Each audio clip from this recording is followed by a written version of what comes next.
हर साल दुनिया भर की फैक्ट्रियों में हजारों मिसाइलें बनती हैं, जिससे 1 अरबों डॉलर का वैश्विक बाजार चलता है।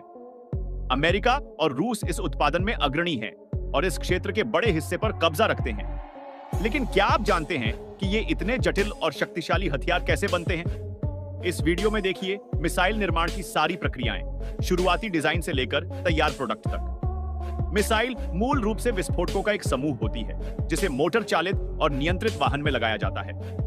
इसका नाम लैटिन शब्द मिटेरी से आया है, जिसका मतलब होता है भेजना। मिसाइल उद्योग का जन्म द्वितीय विश्व युद्ध के दौरान हुआ, जब जर्मन इंजीनियरों ने मशहूर V2 बनाया, पहला लंबी दूरी का बैलिस्टिक प्रोजेक्टाइल। लेकिन असली लोकप्रियता इन्हें शीत युद्ध के दौरान मिली। 80 और 90 के दशकों में ये सबसे अहम हथियार बन गए, क्योंकि ये हजारों किलोमीटर दूर किसी खास लक्ष्य को सटीकता से मार सकते थे। मिसाइलों के कई प्रकार होते हैं। क्रूज मिसाइलें, जो कम ऊंचाई पर लगातार प्रोपल्शन के साथ उड़ती हैं और कई प्लेटफॉर्मों से लॉन्च की जा सकती है। हाइपरसोनिक मिसाइलें, जो मैक 5 ध्वनि की गति से 5 गुना तेज से भी अधिक रफ्तार से उड़ती हैं और रास्ते में भी दिशा बदल सकती है। मिसाइलें जो पैराबोलिक पथ पर उड़ती हैं, जिनमें एक फेज में प्रोपल्शन और दूसरे में फ्री फॉल होता है।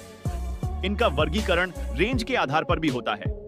टैक्टिकल बैलिस्टिक मिसाइलें 300 किलोमीटर तक, थिएटर मिसाइलें 300 से 3500 किलोमीटर, शॉर्ट रेंज 1000 किलोमीटर तक, मीडियम रेंज 1000 से 3500 किलोमीटर और सबसे ताकतवर इंटरकॉन्टिनेंटल बैलिस्टिक मिसाइलें, जिनकी रेंज 5500 किलोमीटर से ज्यादा होती है और ये परमाणु हथियार ले जाने के लिए बनाई जाती है। इसके अलावा भी कई विशेष मिसाइलें हैं, जैसे एयर टू एयर, विमान से दूसरे विमान को मारने के लिए, एयर टू सरफेस, विमान से जमीन पर, एंटी शिप मिसाइलें, जहाजों को मारने के लिए, एंटी टैंक मिसाइलें, टैंकों और बख्तरबंद वाहनों को नष्ट करने के लिए, और सरफेस टू एयर, दुश्मन के विमानों या मिसाइलों को रोकने के लिए। अब बात करते हैं इन्हें कैसे बनाया जाता है। सबसे पहले कंप्यूटर पर डिजाइन होता है। सेना या वायुसेना इंजीनियरों को जरूरी स्पेसिफिकेशन देती है, जैसे रेंज, वजन, टारगेट का प्रकार, लॉन्च प्लेटफॉर्म आदि। फिर 3 डी मॉडलिंग सॉफ्टवेयर से वर्चुअल डिजाइन बनता है। उसके बाद सिमुलेशन सॉफ्टवेयर सैकड़ों वर्चुअल फ्लाइट्स चलाकर देखते हैं कि कहां गर्मी, कंपन या एयर फ्लो से दिक्कत आ सकती है। इसी स्टेज पर गलती पकड़ ली जाए तो करोड़ों डॉलर और महीनों का समय बचता है। डिजाइन पास होने पर मैन्युफैक्चरिंग के लिए डिटेल ड्राइंग बनती है। किस मोटाई की धातु चाहिए, किस तरह का ईंधन, नेविगेशन के लिए कौन सा चिप आदि। फिर supplier aluminium, carbon fibre, powder, oxidiser और इलेक्ट्रॉनिक पार्ट्स भेजते हैं। हर चीज के साथ गुणवत्ता रिपोर्ट होती है। अगर शुद्धता या मजबूती मानक से कम हुई तो पूरा बैच वापस लौट जाता है।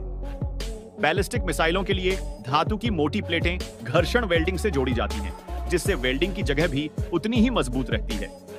फिर अल्ट्रासोनिक स्कैनर से जांच होती है, जो बाल की नोक जितनी छोटी गड़बड़ भी पकड़ लेते हैं। क्रूज मिसाइलों में वजन कम करना अहम होता है, इसलिए कार्बन फाइबर टेप को खास पैटर्न में लपेटकर सांचे पर चढ़ाया जाता है और ऑटोक्लेव में पकाया जाता है, जिससे हल्का और मजबूत ढांचा बनता है। हाइपरसोनिक मिसाइलें 2000 डिग्री सेल्सियस से भी ज्यादा तापमान सहती हैं, इसलिए इनमें कार्बन कैरेमिक मिश्रित कंपोजिट का इस्तेमाल होता है। बहुत सी चीजें अब 3D प्रिंट भी होती हैं, ताकि वेल्डिंग कम हो। फिर आता है इंजन का हिस्सा। ठोस ईंधन मिसाइलों में ईंधन केक जैसा होता है, जिसमें सिंथेटिक रबर, एल्यूमिनियम पाउडर और ऑक्सीडाइजर मिलते हैं। लंबी दूरी की या हाइपरसोनिक मिसाइलों में लिक्विड या हाइब्रिड फ्यूल होता है, जो क्रायोजेनिक टैंकों में रखा जाता है। हाई प्रिसीजन पंप और टरबाइन इन्हें तेजी से इंजेक्ट करती है। इलेक्ट्रॉनिक सर्किट्स रोबोटिक लाइनों पर बनते हैं। सोल्डरिंग मशीनें माइक्रोचिप्स को मजबूती से जोड़ती है। स्पेस रेडिएशन से बचाने के लिए चिप्स को सिरेमिक में पैक किया जाता है। वॉरहेड, विस्फोटक हिस्सा, भी मिशन के हिसाब से अलग अलग होते हैं। एंटी एयरक्राफ्ट मिसाइलों में छोटे छोटे टुकड़े उड़ाने वाले विस्फोटक होते हैं। एंटी टैंक में स्टील डार्ट और कुछ मिसाइलों में परमाणु वॉरहेड होता है, जिसे बेहद सख्त सुरक्षा और नियमों में असेंबल किया जाता है। अंत में सब कुछ एक साथ जोड़ा जाता है। फिर होती है दर्जनों टेस्टिंग, कंपन, गर्मी, रडार सिग्नेचर और बाकी। फिर प्राइमर, पेंट और सीलेंट लगाया जाता है और सब कुछ सीलबंद कंटेनर में पैक कर दिया जाता है, जिसमें RFID टैग और होलोग्राम होते हैं ताकि पता चले ये कब, कहां और किसके लिए बना। और ये थी आज की वीडियो। अगर आपको हमारी वीडियो पसंद आई हो तो लाइक करें, सब्सक्राइब करें और ज्यादा से ज्यादा शेयर करें।